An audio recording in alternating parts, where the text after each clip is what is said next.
We Energies restored power for more than 15,000 people, but others, as you saw earlier, weren't so lucky. Yeah, hundreds of people are still in the dark right now, while others are dealing with fallen trees. And as our Zoe Chapala is following us live this morning from Whitefish Bay, Zoe, we're seeing a lot of damage, and it's really severe from one homeowner right there.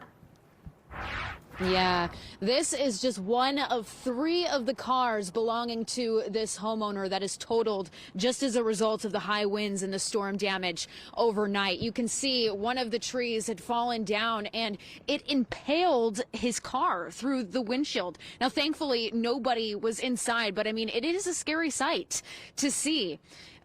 Take a look at this video. The tree fell on top of the garage where the other 2 cars still sit this morning. This is in a neighborhood near Hampton and Bartlett in Whitefish Bay. And like I said, it's the result of wind speeds reaching more than 40 miles per hour. Now, this homeowner says him and his wife were watching TV around 9 o'clock last night when they heard this loud snapping noise and then a crash. And then suddenly they were in the dark. The power went out. They were shocked when they went outside and what they saw.